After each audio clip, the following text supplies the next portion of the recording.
'Made in Korea' అనే cinema నెట్‌ఫ్లిక్స్‌లో తెలుగులో స్ట్రీమ్ అవుతుంది. ఈ సినిమా ఎలా ఉందో ఈ వీడియో తెలుసుకుందాం. ఈ లోపల వీడియోని అయితే లైక్ చేసి, ఈ ఛానెల్‌ని సబ్స్క్రైబ్ చేసుకోకుండా చూస్తున్నట్టయితే సబ్స్క్రైబ్ కూడా చేసుకోండి.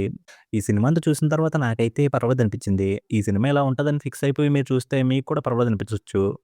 ఈ సినిమా స్టోరీ ఏంటంటే విలేజ్‌లో ఉండే ఒక అమ్మాయికి చిన్నప్పటి నుంచి కొరియా వెళ్ళాలని కోరిక ఉంటది. ఇంకా ఆవిడతో పాటు ఆ కోరిక కూడా పెరుగుతూ వస్తది. ఇంక పెద్దయ్యాక అనుకోని ఒక సిట్యుయేషన్ వల్ల కొరియా వరకు వెళ్తది. అలా వెళ్ళిన తర్వాత అక్కడ ఎలా సర్వైవ్ అయింది, ఎలా సక్సెస్ అయింది అనేది సినిమా. సినిమా స్టార్ట్ అయిన తర్వాత వచ్చిన సీన్స్ అయితే పెద్ద ఇంట్రెస్టింగ్‌గా అనిపించలేదు. సో‌సో‌గానే అనిపించినియి.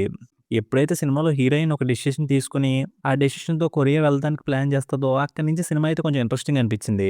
ఇంకా కొరియా వెళ్ళిన తర్వాత అక్కడ ఎలా సర్వైవ్ అవుతదో అన్నట్టుగా వచ్చే సీన్స్ అన్నీ కూడా చూడడానికి బానే అనిపించినియి. అలా ఆ సీన్స్ అన్నీ చూస్తున్నప్పుడు సినిమా బావుంటది అనే ఫీలింగ్ అయితే వచ్చింది. కాకపోతే కొంచెం ముందుకెళ్ళేసరికి హీరోయిన్‌కి కావాల్సినయన్నీ కొంచెం ఈజీగానే దొరికేస్తున్నాయి అనిపించింది. అలాగే ఇంకొంచెం ముందుకెళ్ళేసరికి హీరోయిన్ కొంతవరకు సక్సెస్ అయిపోయింది అనే ఫీలింగ్ వచ్చింది. అలా రాగానే సినిమా అయిపోయినట్టే అని కూడా అనిపించింది.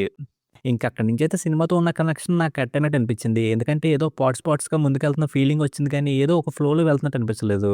ఒక బ్యాండ్ స్టార్ట్ చేద్దామన్నారు. ఆ తర్వాతేమో డైరెక్షన్ చేస్తున్నారన్నారు. ఆ తర్వాతేమో ఏదో వరదలొచ్చినాయని చెప్పి అటు ఇటు తిరిగారు. ఇవన్నీ అయితే ఒక ఫ్లోలో ఉన్నట్టు లేదు. ఇంక ఎండింగ్ కూడా నాకైతే ఫుల్‌గా సాటిస్ఫైయింగ్‌గా అనిపించలేదు. హీరోయిన్‌కి, ఆ బామ్‌కి మధ్య వచ్చే ఎమోషన్స్ బా అనిపించినియి. ఇంక ఈ సినిమా చూసాక నాకేమనిపించిందంటే, ఈ సినిమాని సినిమాలా కాకుండా వెబ్ సీరీస్‌లా చెప్పుంటే బావుండేదేమనిపించింది.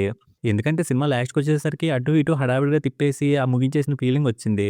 వెబ్ సీరీస్‌లో చెప్పుంటే ఆ క్యారెక్టర్‌లకి, హీరోయిన్‌కి మధ్య ఉన్న బాండింగు, వాళ్ళ ఎమోషన్స్ ఇంకొంచెం బాగా ఎలివేట్ అయ్యేయేమో అనిపించింది.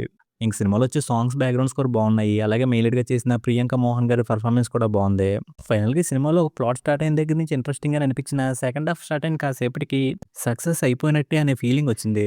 అక్కడి నుంచయితే సినిమా సీన్ టు సీన్ ముందుకెళ్ళినట్టు ఉంది గానీ, ఒక ఫ్లోలో ముందుకెళ్ళినట్టు లేదు.